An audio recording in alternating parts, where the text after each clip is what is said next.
Il y a 15 ans, un garçon a accidentellement tué son compagnon de jeu. Il a directement caché le cadavre de son camarade dans une crevasse rocheuse. Une fois tout cela accompli, Antoine a traversé la route en courant vers chez lui sans se retourner. Cependant, à ce moment-là, il a soudainement remarqué que sa montre électronique avait étrangement disparu. Mais il n'osait pas du tout retourner la chercher, si quelqu'un le voyait, il aurait des ennuis. Pendant ce temps, la mère de Rémi, ne parvenant pas à trouver son enfant, est allée trouver Antoine pour l'interroger car ils jouaient souvent ensemble. Pour éviter d'être découvert par elle, il a délibérément indiqué une direction opposée. Mais la famille de Rémi a cherché pendant un long moment sans rien trouver. Très vite, la disparition de Rémi s'est répandue dans toute la petite ville. Cela a non seulement alerté la police locale et un grand nombre d'habitants, mais même la télévision a diffusé l'avis de recherche en boucle. La mère d'Antoine pensait que son fils s'inquiétait pour Rémi, ignorant totalement que son propre fils était le principal coupable. Contre toute attente, la chose qu'Antoine craignait le plus est tout de même produite. Le troisième jour, il a été emmené par la police pour être interrogé. Mais face à l'interrogatoire sévère de la police, Antoine s'est montré extrêmement calme, déclarant avoir seulement vu Rémi passer devant sa maison et qu'il ne savait absolument rien d'autre. Voyant qu'il ne pouvait tirer aucune piste utile, la police a dû procéder à un ratissage aux alentours de la petite ville. Cependant, après ces recherches, ils n'ont toujours obtenu aucun résultat. Le troisième jour est arrivé la veille de Noël annuel. Tous les habitants de la ville se sont rendus à l'église pour chanter et prier. Seul le père de Rémi était assis dans un coin, silencieux. Mais juste après, ses sentiments refoulés ont complètement explosé. Et mon fils à moi, alors, il compte pour rien. C'est vrai quoi. Mon gosse a disparu depuis 2 jours. Et au lieu d'aller le chercher, on va chanter des cantiques. C'est ça que vous proposez, on va chanter des cantiques? Enfin merde! Mon petit Rémi a disparu! Et on dirait qu'on fait rien. La police, ils disent qu'il s'est peut-être perdu, mais il paraît qu'une battue, ça peut pas se faire avant 2 jours. On me raconte que c'est dur à organiser, vous vous rendez compte? Vous vous rendez compte? C'est aujourd'hui qu'il faut y aller. Qu'est-ce qui va devenir mon petit Rémi si on fait rien? Tout le monde se montrait très compréhensif envers un père ayant perdu son fils. Ainsi, après s'être concerté, le prêtre a immédiatement décidé de mobiliser tous les habitants pour coopérer avec la police dans ses actions. Tôt le lendemain matin, tout le monde s'est rassemblé devant l'église. Sous l'organisation de la police, la foule a pénétré dans la forêt environnante pour mener les recherches. Craignant que son secret ne soit découvert, Antoine a également rejoint le groupe. Bien que la crevasse rocheuse soit très dissimulée, en continuant à chercher ainsi, elle serait très vite découverte. En voyant la foule se rapprocher de plus en plus de la crevasse, le cœur d'Antoine s'est soudainement tendu à l'extrême. De façon inattendue, le policier qui dirigeait le groupe a alors arrêté tout le monde. On va s'arrêter là pour aujourd'hui. Pourquoi? Il est tard. On partira d'ici demain matin. Rendez-vous à 9h sur la place. Merci à tous.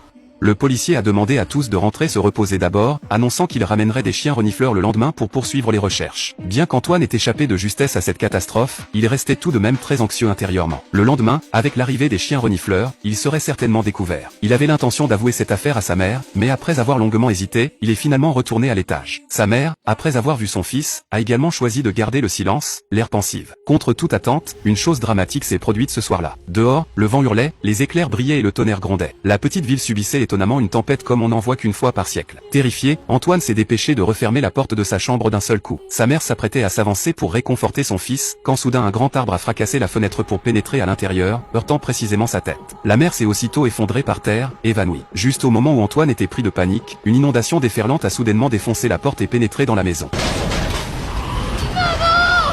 Pour éviter que sa mère ne soit emportée par les eaux, Antoine voulait d'abord la traîner à l'étage, mais son petit corps n'avait absolument pas assez de force. Heureusement, sa mère a repris connaissance à temps, ce qui leur a permis de monter l'escalier et d'échapper à la mort. Lorsqu'est arrivé le lendemain matin, la ville entière avait été dévastée et réduite à un champ de ruines. Cela a également causé des pertes matérielles énormes et des victimes parmi les habitants de la ville. Comme tout le monde était occupé au secours et aux opérations de sauvetage, la recherche de Rémi a par conséquent été mise de côté. Antoine, quant à lui, s'est rendu secrètement sur le lieu où le cadavre était caché. En regardant cette crevasse rocheuse recouverte par les arbres, son cœur longtemps angoissé s'est enfin apaisé à ce moment-là. En un clin d'œil, 15 années ont passé. À l'exception des parents de Rémi, plus personne ne mentionnait le garçon disparu de cette année-là. Contre toute attente, 15 ans plus tard, la ville a entamé un projet d'exploitation forestière. Et la zone d'exploitation incluait justement la partie de la forêt où le cadavre avait été caché. Voyant que le cadavre de Rémi allait bientôt revoir la lumière du jour, Antoine savait qu'il ne pouvait plus rester les bras croisés. Il devait absolument détruire le cadavre et effacer les traces pour éliminer tout risque futur. Ainsi, il a commencé à agir le soir même. Mais lorsqu'il est arrivé à la crevasse rocheuse, une odeur nauséabonde onde en a soudainement émané. Cependant, la veste de Rémi n'avait toujours pas pourri. Antoine a immédiatement pris une pelle, voulant extraire cette veste bleue si visible. Mais la fente rocheuse étant trop étroite, il a essayé plusieurs fois sans réussir. La lumière vive émise par sa lampe de poche a même attiré les bûcherons. En voyant cela, Antoine n'a pas hésité, il s'est dépêché de ramasser ses outils et a fui les lieux. Il ignorait complètement que les ouvriers découvriraient très vite l'endroit où il avait caché le corps. Le lendemain, le maire a organisé une conférence de presse, confirmant que le cadavre dans la faille rocheuse était bel et bien Rémi. Le rapport d'autopsie a révélé que Rémi avait été frappé à la tempe par un objet contondant tel qu'une pierre ou un bâton. Évidemment, ce n'était pas un accident mais un meurtre. De plus, le médecin légiste avait également trouvé sur la veste de Rémi un cheveu qui n'appartenait pas à lui-même. L'analyse ADN a montré que ce cheveu provenait d'un homme de race blanche aux cheveux bruns. Mais malheureusement, l'ADN du propriétaire du cheveu n'était pas enregistré dans la base de données. Le père de Rémi, en entendant cela, était très agité. Il a exigé que tous les habitants se soumettent à un test ADN. Mais le maire s'est retrouvé très embarrassé face à cette demande. Sans parler du fait qu'un test ADN à grande échelle coûterait très cher, le propriétaire du cheveu pouvait aussi n'être qu'un passant, ou bien le meurtrier n'était peut-être qu'un vagabond. Chercher de cette façon reviendrait à chercher une aiguille dans une botte de foin. D'ailleurs, cette affaire remontait à 15 ans déjà. La petite ville n'avait pas les moyens de gaspiller des ressources pour enquêter sur cette affaire. Pour trouver le meurtrier, il ne restait plus qu'à attendre passivement que le meurtrier fasse un test ADN. Mais la durée de cette attente, personne ne pouvait la déterminer. Les parents de Rémi se sont complètement effondrés. Antoine, en entendant cela, a au contraire poussé un soupir de soulagement. Tant qu'il ne faisait pas de test ADN, il n'aurait aucun problème. Il pensait que l'affaire allait s'arrêter là. Pourtant, le lendemain, alors qu'Antoine venait tout juste d'arriver au travail, un chauffeur de la ville est venu le trouver et lui a remis une montre électronique. Or, c'était précisément celle qu'il avait perdue dans la forêt à l'époque.